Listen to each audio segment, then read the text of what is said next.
1,5 года было где-то ребенку. Ну, грубо говоря, ты ничего не делаешь, ты 24 часа с ним, что-то захотелось сделать. Плюс переработать какую-то эмоцию, что-то вот я всегда выкладывала, то, что здесь, да, накопилось через стихи в детстве. Я очень много писала стихотворений, печаталась даже, и когда в Москве училась, печаталась. То есть это была такая прям форма выплеска и переработки эмоций. Но с этого ты не заработаешь, хотелось бы что-то как-то вот вставать на ноги, но и делать то, что ты любишь. Я начала шить и прошла курсы нижнего белья. Это единственное, что мне не очень зашло, и я стала шить дальше просто одежду, отучилась, там пошила юбки, брюки, ну, в общем, какое платье. И потом начались корзины. И вот когда я прошла курс по корзинам, буквально мастер-класс, они мне очень нравятся, я вам потом покажу. Потом уже я нашла курс по мыловарению, и уже дальше пошли ботанические, и оно все за друг дружкой так влилось в лавку, да, как бы получилось, что ты можешь своими руками, в принципе, наполнить лавку, и это будет очень творческое, крутое пространство, над которым уже очень много, да, проработано внутри, придумано. Все не смогу говорить, потому что, к сожалению, есть такое, ты скажешь, и оно уже где-то всплывет, а ты еще, да, не показал. Поэтому в процессе, но самым главным образом, что очень много труда нужно для того, чтобы не делаешь одни свечи и свечи мыла, допустим, а ты еще делаешь керамику, ты что-то шьешь, ты каждый мешочек шьешь для этого мыла. То есть прям все ты своими руками делаешь.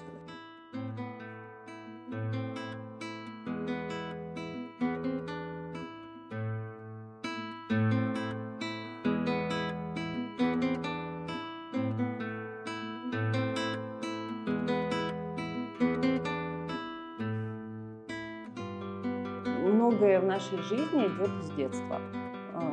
Это прям уже такой устоявшийся факт, и поэтому мне, конечно, интересно узнать, какое ваше детство было. Если были ли предпосылки к творчеству в самом детстве?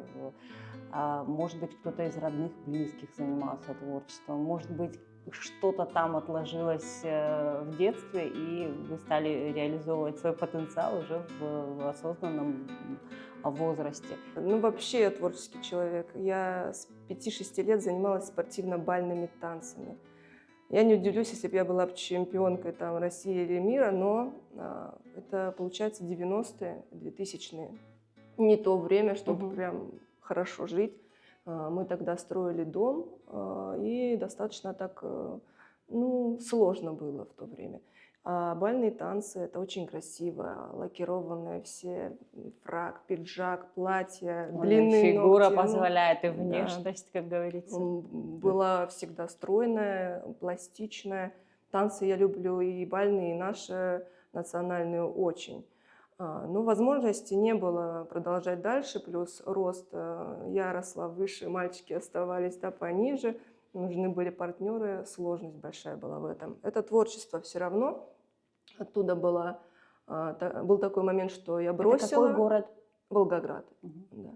Да. Это я бросила бальные танцы, к сожалению. Я чуть-чуть лето одно походила на улице, я поняла, что мне до этих детей совершенно неинтересно вот просто там что-то ходить, болтаться.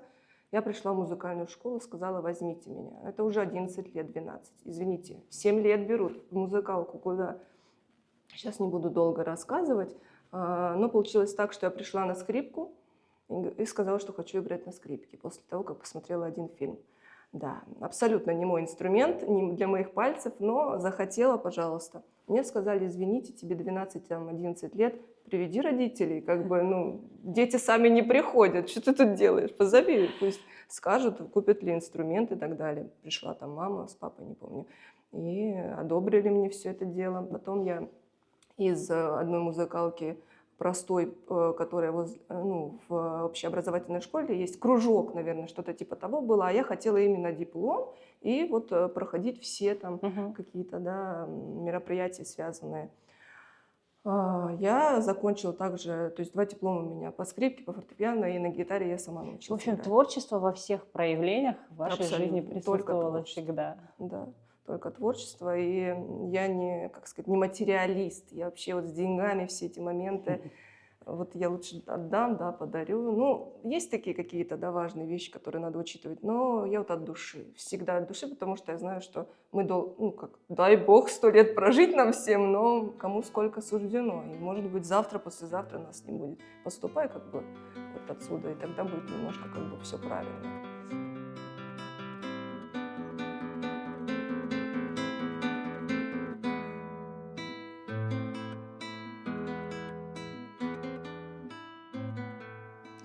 Когда я впервые наткнулась на вашу страничку, мне кажется, вы занимались только с свечами. Вот только-только, по крайней мере, то, что у меня отложилось в памяти. Сейчас у вас целая линейка. Вот для меня абсолютно новые какие-то направления. Вот я вижу, тут и вы начали экспериментировать и с одеждой, так уж с национальной, будем об этом говорить позже.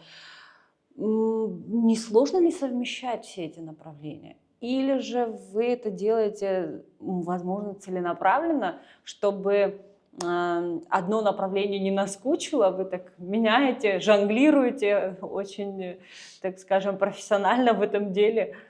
Да, это именно для того, чтобы люди могли выбрать. То есть, если кто-то... У меня как получается? Кто-то берет свечи, кто-то берет керамику, кто-то пользуется постоянно шампунем и мылом. То есть, они прям перешли и там, когда заканчивается, покупает. Кто-то держит нашу страницу как вот лучший вариант подарка кому-то, коллеге, там, друзьям, себе. Поэтому ну, люди на самом деле, когда нас находят, радуются этому и приобретают с удовольствием.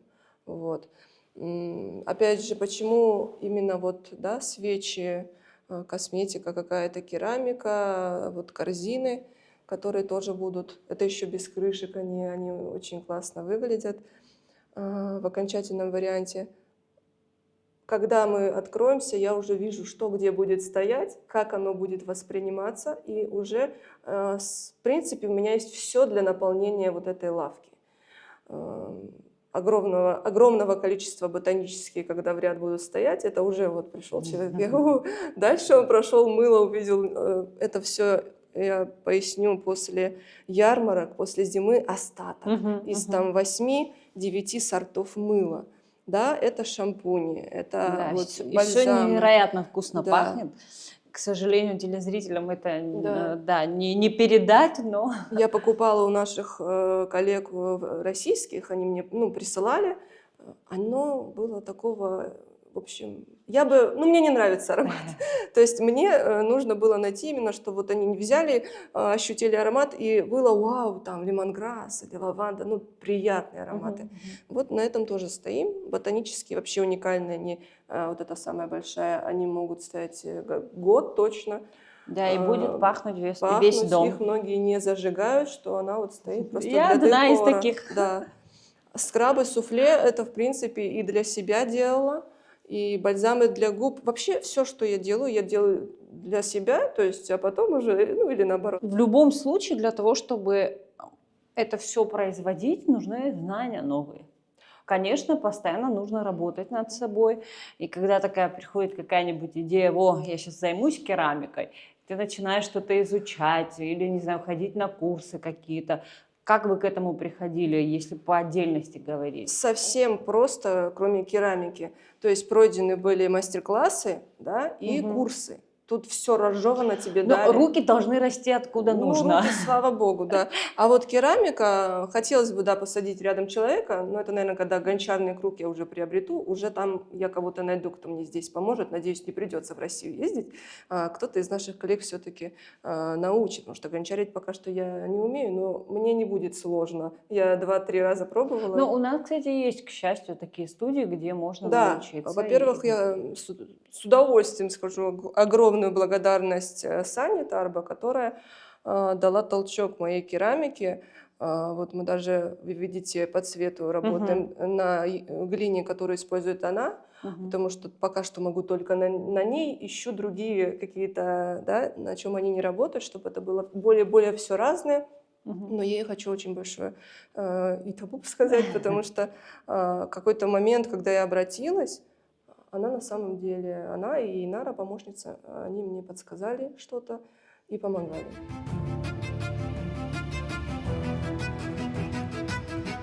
Выросла в Волгограде, и так получилось, что примерно мне было 15 лет, мы переехали сюда. 15 лет, я считаю, это все-таки маленький возраст, и я всю жизнь росла на войне, потому что мы с войной одного возраста. И я в детстве, конечно, не понимала: мам, ну почему ты плачешь, там друзья, фамилии, кто-то... Ну, я не понимала, маленькая. И вот это вот все впитывалось, мне всегда рассказывали, я всегда нашу Апсны представляла, как будто это большая пустыня, и дом там, и ходит где-то колокольчик, вот какой-то барашек там, ну что-то такое интересное. И когда я первый раз приехала, все-таки еще школу не закончила, я все это настолько полюбила в глубине души, я мечтала здесь жить. Но так как у меня образование специфическое, мама сказала: давай учись и давай живи в Москве. А на кого вы учились? Я актриса драматического театра и кино, будем знакомы, да. Вот, то есть, если чуть-чуть перейти к учебе, за время курсов в школе-студии МХАТ, потом в Институте искусств я закончила актерский факультет, было посмотрено более 200 спектаклей самых лучших театров МХТ: Чехова, Современника, Линкома и Сатирикона. Это мои любимые, но все остальные тоже смотрелись, потому что нужно было. И вот это наполнение, сейчас в мастерской столько идей, которые здесь никто не делает, и просто мне нужны стены, чтобы что-то реализовать. Ну, научилась терпеть, благодаря абхазской литературе. Ну, я вам скажу, с таким бэкграундом надо бы как минимум реализовывать свой потенциал в другой сфере. Конечно, то, чем вы сейчас занимаетесь, это здорово, классно, это очень вдохновляет, воодушевляет, но как бы вы все-таки не грустно вам, что вы не занимаетесь тем делом, которому посвятили какой-то отрезок своей жизни? Ну, не грустно, но есть просто обстоятельства того, что я воспитываю сына. И театр нас очень учили хорошо, ответственно. Ты не можешь, даже если у него температура, у тебя температура, умер кто-то, ты не можешь не прийти, не сыграть эту роль, не быть вовремя, за полчаса, за час. Это все дисциплина, которая... Ну, никак не обойти. То есть, когда он маленький, поэтому придумался этот свободный дух гор, пока ты можешь, я рядом с ним. Он лепит со мной, он рисует со мной, развивается со мной. Сколько ему лет? 4 года. Ну, не могу я. Я обожаю театр. Мои мастера говорили: ну, мы вас научили, пожалуйста, делайте. Вы должны работать, вы должны профессию держать. Но если научились, не оставляйте, не надо хоть что-то. Вот, ну вы делаете. Но время придет, я думаю, когда он подрастет, уже, может быть, что-то будет интересно. Благодарю всех, кто помогает. Этих людей так много, и они с самого начала были. То есть, если бы эти люди сразу, вот когда я только что-то вот еще красиво даже не упаковывала, они мне писали такие отзывы, все потому что было под праздники, под Новый год, года 2-3 назад, уже я и не вспомню. И люди все своими отзывами, они создавали, вот как мне дальше идти. И поэтому одно за другим я понимала, что у вас это есть, а у вас это... Я говорю: выучу сейчас, я вам сделаю, вы вообще пишите. Ну, то есть вот такая идея была. И я понимаю, что когда мы откроемся, уже по тому сезону, лету, люди приезжающие у нас так делают, говорят: ну так как вы подаете, как вы это делаете, я не видел, я возьму, мне это не надо, но я возьму, там подарю кому-то. То есть это мотивирует в Да, любом мне надо, случае чтобы люди, конечно, вот вдохновляли. Если бы все сказали: ну что ты такое, успокойся, посиди там. Нет, а люди наоборот, вот все нравится.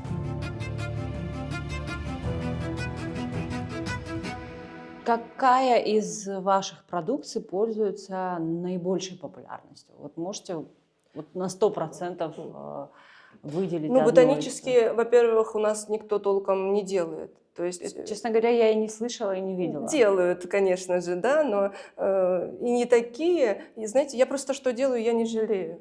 То есть, если цветок, то их вот от души все. Но их очень любят, и их никто не знает. То есть, да, когда откроемся, возможно, больше о нас узнают. Ботанически это все-таки, наверное, какая-то визитная карточка.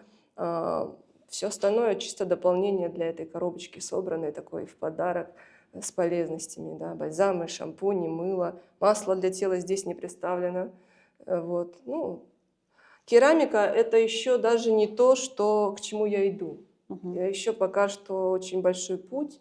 Это когда откроется мастерская. Это надо будет еще. Я только экспериментирую, пробую. Например, вот здесь вот эти вот цветочки. Я просто думала, получится или нет. И они Очень красиво. Да. Ну, людям нравится. Но все равно это не то, что будет говорить о нас в будущем. Через время это будет совсем другое. Честно говоря, увидев вот такое блюдце, я бы поняла, что это ваша работа. Но вот тут я уже вижу какое-то новое направление, яркость какая-то появилась. Может быть, это что-то из новой коллекции, из новой серии? Там, вы явно чем-то вдохновились? Там будут какие-то чайные маленькие пары. А мне просят же. Они говорят, ты сделай уже в конце концов, чтобы вот оно было в наличии. Рук не хватает.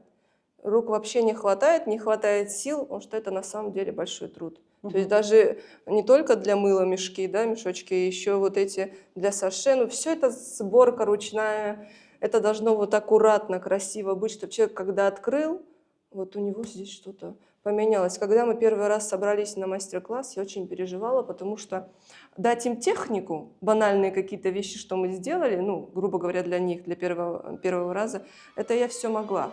А вот что я эмоционально подарю, это было мне очень важно.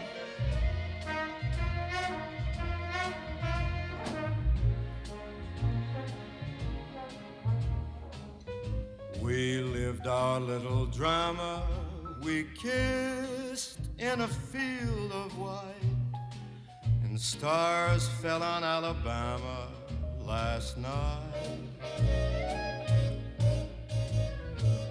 I can't forget the glamour, your eyes held a tender light, while stars fell on Alabama.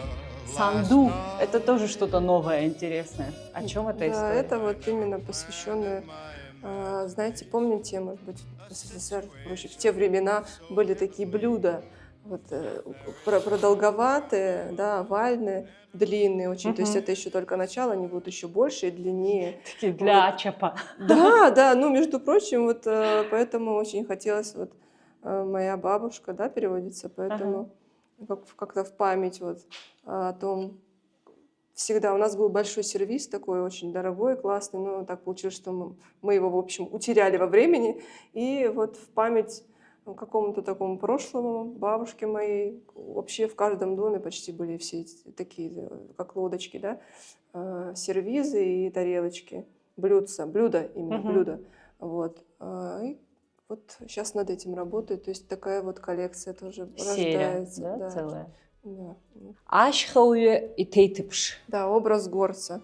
Это башлыки, которые сейчас в разработке, то есть они не закончены, это которые я пробовала первые, их будет прям в каком-то количестве в разных цветах, то есть чтобы вот вообще идея была... Это что-то новое сейчас в вашем творчестве. Я хотела бы, чтобы наше национальное что-то в одежду вот привнесли все-таки. Вообще я хотела себе башлык очень, чтобы можно было ходить. Но я нашла, у нас делают неподъемная, извините, цена башлыка. И я, конечно же, вот таким образом это все, да, то есть повседневной как бы. Тут раз уж мы заговорили о цене, сколько у вас, условно говоря, стоит такая продукция? Я цену сейчас не скажу, но в 5-6 раз меньше, чем то, что я нашла. То есть это люди могут позволить, в принципе, почти все. И у меня сейчас одна задача, здесь же у нас такая тоненькая штучка, так сказать, да, чтобы правильно еще завязывать. Вот я не могу нужные ткани себе найти, чтобы вот закончить их. Но это еще в лавке будет, так как я шила одежду и училась, будет такая линейка небольшая, штучные товары какие-то, да, изделия, которые вот человек взял, ухватил и убежал. Потом, вот что-то такое от души тоже, что захочется сшить. Но пока что вот башлыки – это то, что очень мне хотелось сделать. У нас были еще по керамике тарелочки и чашки с нашей липой, которая пострадала на Лыхнаште. И вот они тоже в малом количестве разошлись. Как-то вот мне важно, чтобы все вот, да, совпадало, все из души прям как-то шло и проявлялось через это творчество. Что вас наполняет в этом плане? Вы на сегодняшний день живете в селе Дурипш.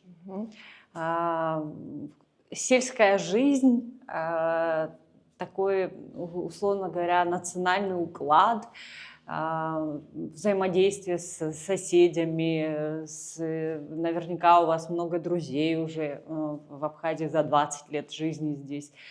Вот, может быть, вы черпаете какой-то такой свой ресурс из такого взаимодействия, или же, может быть, это природа, может быть, это, там, вы много говорите о той же литературе, может быть, это литература абхазская, может быть, это история, может быть, еще что-то. Я так сейчас, конечно, все в одну кучу, ну, складываю, но, может быть, это нечто другое, вот в вашем понимании. Ну вот вообще Дурипш для меня это все вместе. Это и люди, которых я люблю, и соседи мои, и друзья, близкие. Природа, которая вообще, я не знаю, ее не передать. Когда в Дурипше были? Конечно. В Дурипш въезжаешь, когда вот эта аллея, которая всегда по разным временам года по-разному выглядит, да, больше листиков, меньше, она всегда, ну вот ты вот просто, ты дома, переполняет всегда меня эмоция, наш ипподром. И даже где-то вот оно не новое, не такое, да, лаком не сделанное, оно наше и, как сказать, вот оно родное, ну, с детства я это все люблю. Колокольчик вот этот, который ходит, звенит, лошади, ну это же вообще... Вот я жалею, что много лет в Москве потрачено впустую. Да, то есть я люблю профессию, но я люблю Апсны больше, чем, не знаю. Мне дадут сейчас миллиарды на Патриарших квартиру, в Амхате роль. Я не поеду, не поеду. Ни за что. Я люблю тот дом свой, люблю свою деревню. Извините, я вот, патриот полный в этом смысле. Поэтому как бы так и есть все. У меня замечательные соседи, не знаю, все, вот все, вода, ну, ребята, ну, я не знаю, ну, что. Да нет, я правда не сомневаюсь, потому что с такой любовью, ну, так искусственно не скажешь. Вдохновение оттуда и идет. Ну, как бы, ты что-то увидел, что-то на тебя повлияло, вот, давай я сделаю. Угу. Если ты что-то этническое делаешь, да, то есть как-то ты должен основу иметь правильную, чтобы ты исторически был подкован в чем-то, да, ну, правильно где-то отвечал, даже в своих изделиях, если что-то делаешь. Вот. И книги, которые также ментально влияли на меня, у меня две любимые, ну как, это «Не могу забыть» Аделя Аббас-Оглы и «Умевшие примирить огонь и воду». Вот такая есть литература замечательная. А вообще ментально меняли меня и духовно, и вообще в любом смысле. Это наши исторические, то есть Абхазия, Дзазария, да, Эналыпа, Убыхи, труды. Потом Белую книгу Абхазии я тоже читала.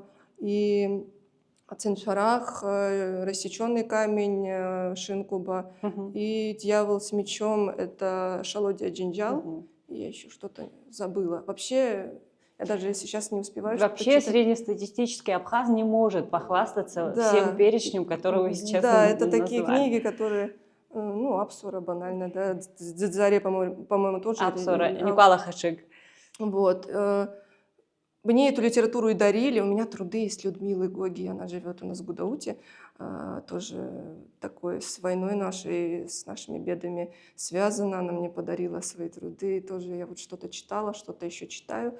Для меня, конечно, книги вообще, вот люди будут заказывать, да, себе кровати, шкафы, кухни, но чтобы они заказали полочки, на которых будут стоять книги, или какую-то библиотеку, это как-то тоже отходит.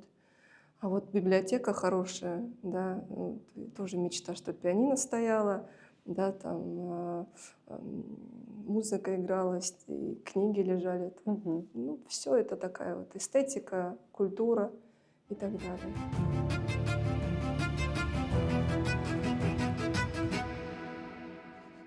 Так, человек из прошлого говорит человеку Из будущего. из из будущего. настоящего.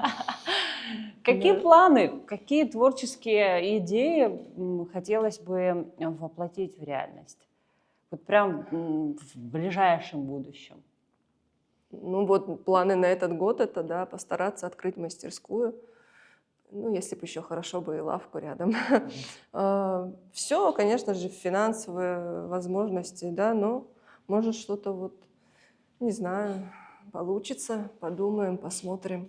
По крайней мере, стараемся, чтобы люди могли прийти и в мастерскую, поучаствовать в мастер-классах. Тем более у нас в Гудауте этого нету. Многие будут рады. Дети, подростки, это никому не помешает, не все могут приезжать в Сухум. Поэтому мы, гудаутцы, стараемся что-то хорошее у себя сделать, и к этому идем. Поможет, может быть, кто-то, будет хорошо. Нет, сами своим трудом, потихоньку. Я думаю, придет этот день, когда мы скажем, что мы открылись. О чем вы мечтаете? Поспать. Какие творческие мечты, возможно? Творческие мечты намного проще, нежели ты просто должен поэтапно что-то делать, трудиться. А мечтаю я воспитать себя так, как я хочу. И чтобы мой сын смотрел и брал с меня пример, видел человека, на которого нужно равняться, то есть видел, да, какую-то правильность, чтобы у него была опора, и чтобы он вырос хорошим человеком, который любит свою родину, свою культуру, историю, язык. Это самое главное для меня. А все остальное благодаря тем людям, которые со мной рядом, мои подписчики, мои друзья, это всегда будет все потихонечку сделается.